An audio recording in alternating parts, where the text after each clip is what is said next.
नमस्कार, मैं Bhimaram Chaudhary, assistant professor, sociology department, SPC government college Ajmer.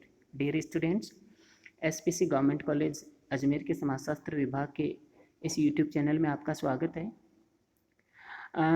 जैसा कि आप जानते हैं, कोविड-19 इस महामारी के दौरान हमने टीचिंग और लर्निंग के लिए इनोवेटिव मेथड्स को अपनाया है।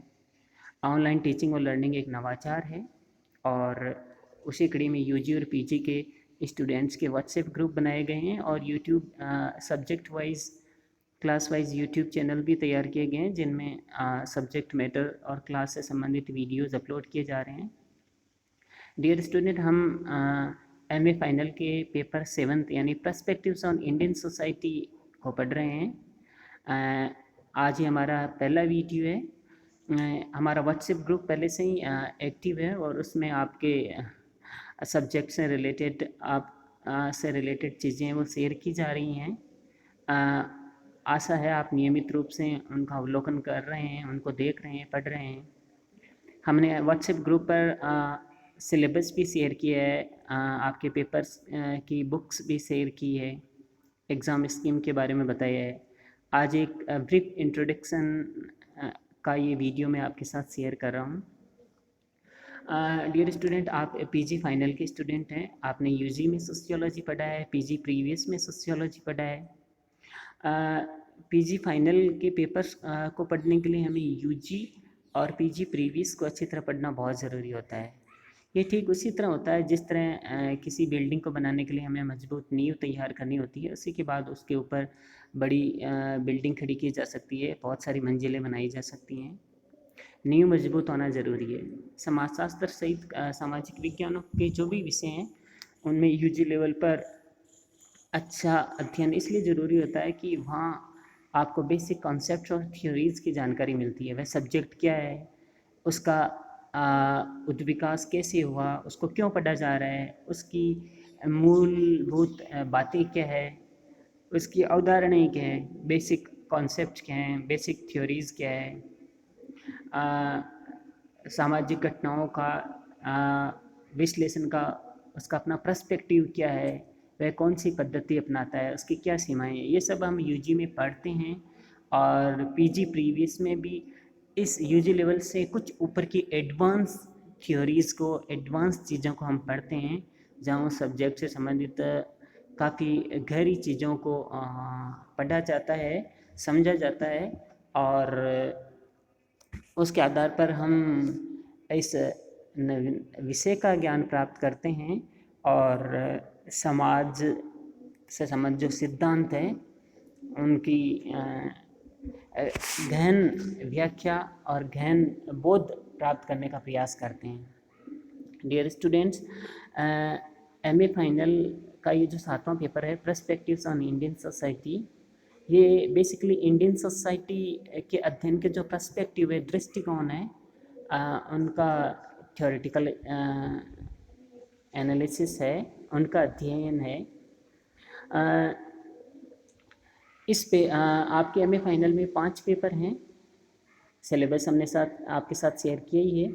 उन 5 पेपर्स में जो पहला पेपर आपके एमए फाइनल के अंदर है वह है कंटेम्प्रेरी सोशियोलॉजिकल थियरीज़। उसके बाद में सेकंड पेपर यानी कि 6वां पेपर, यानी कि पीजी प्रीवियस में आप 4 पेपर पढ़ चुके हैं और पीजी फाइनल में 5 पेपर पढ़ते हैं, इसलिए पीजी फाइनल का पहला पेपर है, उसे हम सीक्वेंस में 5वां पेपर भी बोलते हैं, वह कंटेम्प्रेरी सोशियोलॉजिकल थियरीज है। और जो छठा पेपर है वह क्लासिकल सोशियोलॉजिकल ट्रेडिशन है। उसके बाद जो 7वां पेपर है वह पर्सपेक्टिव्स ऑन इंडियन सोसाइटी है। 8वां और 9वां पेपर है उसमें आपके सामने ऑप्शन है और उसमें हम यहाँ पर गवर्नमेंट कॉलेज अजमेर में इंडस्ट्रियल सोशियोलॉजी पढ़ते हैं 8th पेपर में, और 9th पेपर में क्रिमिनोलॉजी पढ़ते हैं। आज हम चर्चा करेंगे पर्सपेक्टिव्स ऑन इंडियन सोसाइटी की। पर्सपेक्टिव्स ऑन इंडियन सोसाइटी है, जैसा कि मैं पहले भी आपको बता चुका हूँ कि इसके अंदर हम भारतीय समाज का जो अध्ययन है वो भारत के और पश्चिम के समाज वैज्ञानिकों ने किस दृष्टिकोण से किया, क्या पर्सपेक्टिव रहा है और क्या एक पर्सपेक्टिव भारतीय समाज को समझने के लिए पर्याप्त है?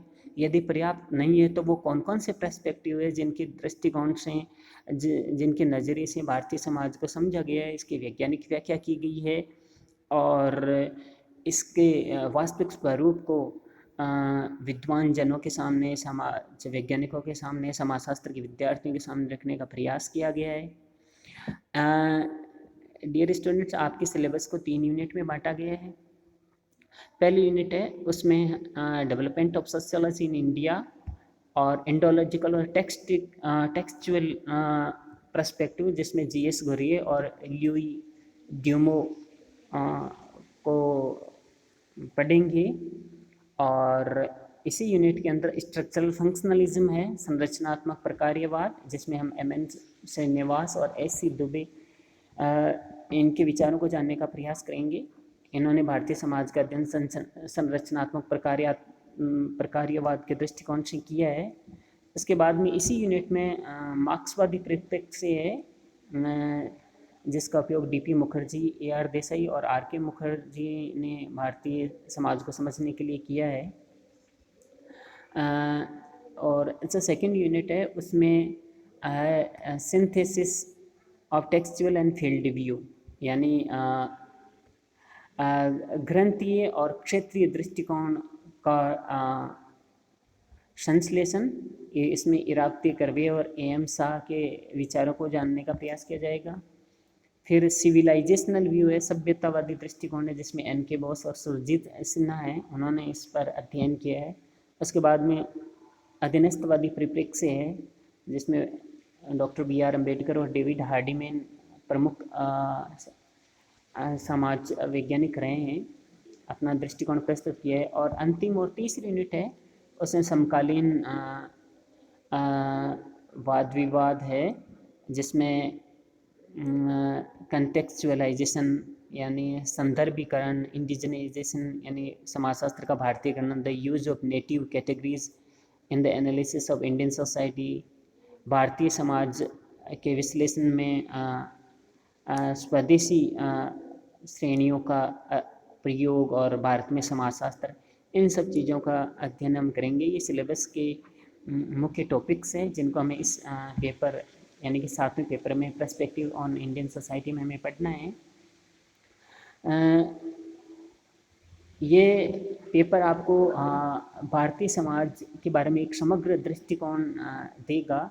अलग अलग समाज वैज्ञानिकों ने अलग अलग पर्सपेक्टिव से, यानी अलग अलग पर्सपेक्टिव हम सरल भाषा में दृष्टिकोण कह सकते हैं, और समाज वैज्ञानिकों की भाषा में ये एक साइंटिफिक एटीट्यूड होता है, एक साइंटिफिक नज़रिया होता है किसी भी समाज या घटना को समझने का, जिसके माध्यम से समाज वैज्ञानिक उस घटना की या समाज के किसी पहलू की व्याख्या करता है, तो उसे हम समाज विज्ञान में पर्सपेक्टिव कहते हैं।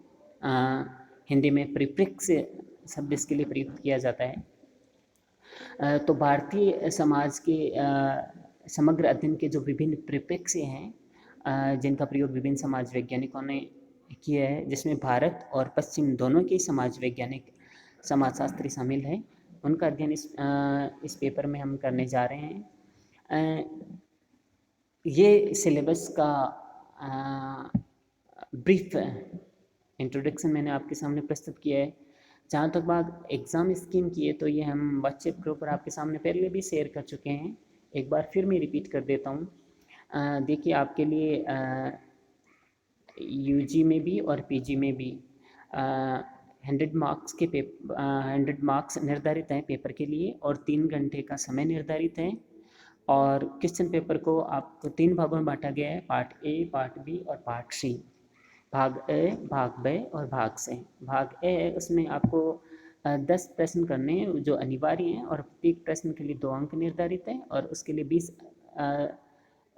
शब्द की शब्द सीमा निर्धारित की हुई है। इसी तरह भाग बी है, उसमें इंटरनल चॉइस होगी, कुल 10 प्रश्न होंगे, उनमें से आपको 5 प्रश्न करने हैं, और प्रत्येक प्रश्न के लिए 50 शब्दों की शब्द सीमा निर्धारित की गई है, और प्रत्येक जो प्रश्न है वो 4 अंक का है, यानी कि यह भाग है वह भी 20 अंक का है, भाग ए है उसमें 10 प्रश्न हैं, प्रत्येक प्रश्न 2 अंक का है और वह भाग भी 20 अंकों का है। इसी तरह तीसरा भाग है वह है भाग सी यानी पार्ट सी, उसमें आपको इंटरनल चॉइस मिलेगी, यानी कि कुल 6 प्रश्न होंगे आपके सामने और उनमें से आपको 3 प्रश्न करने हैं और प्रत्येक प्रश्न उसके लिए 400 शब्दों की शब्द सीमा निर्धारित की गई है। प्रत्येक प्रश्न के लिए 20 अंक निर्धारित है, यानी कि ये जो भाग है ये 60 अंकों का है।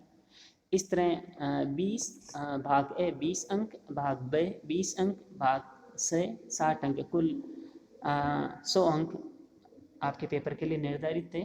ये आपकी परीक्षा योजना है, यानी आपको 10 + 5 15 और +3 18, 3 घंटे में 18 प्रश्नों का उत्तर लिखना है और 100 मार्क्स निर्धारित हैं।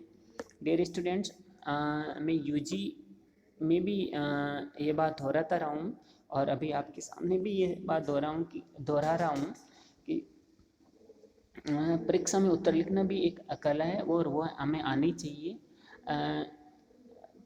एग्जामिनर जो होता है, पेपर सेटर होता है, उसका अपना एक नज़रिया होता है पेपर सेट करने का और प्रश्न में आपको जो कुछ पूछा गया है आपको उसी का उत्तर लिखना है और जो निर्धारित सब्जी में उसी के अंदर लिखना है। अनावश्यक रूप से अगर आप बढ़ा चढ़ा कर बातें लिखते हैं और जो पूछी गई है वो बात सबसे पहले नहीं लिखकर सबसे अंत में लिखते हैं तो अंततः आपको अंकों का नुकसान होता है और एग्जामिनर पर इसका गलत प्रभाव पड़ता है, तो ओवरऑल आपके लिए अच्छा नहीं रहता है। इसलिए परीक्षा में बहुत चतुराई से उत्तर लिखने हैं, जो पूछा गया है उसी का उत्तर लिखना है, जो निर्धारित सब्जी में उसी में उत्तर लिखना होता है।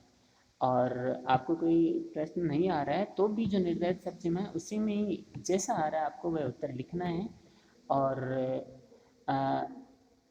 लिखआउट इस तरह की होनी चाहिए कि एग्जामिनर को पढ़ने में आ सके और यथासंभव अगर आप किसी प्रश्न में डायग्राम हैं या इस तरह रेखा चित्र या बुक्स हैं, इम्पोर्टेंट बुक्स हैं, उनका अगर उल्लेख कर दें तो वो बहुत ही अच्छा रहता है। इसका विशेष ध्यान रखना है। आवश्यकता के अनुसार आपको डायग्राम भी बनाना है, आवश्यकता के अनुसार जो स्टैंडर्ड बुक्स हैं उनका रेफरेंस देना है, उनको कोट करना है, उनको लिखना है कि इस पुस्तक के अंदर इस समाज वैज्ञानिक ने ये सिद्धांत दिया है, ये बात बताई है, तो और उनको अंडरलाइन करना है। और आंसर भी पैराग्राफ बनाकर लिखना है आपको।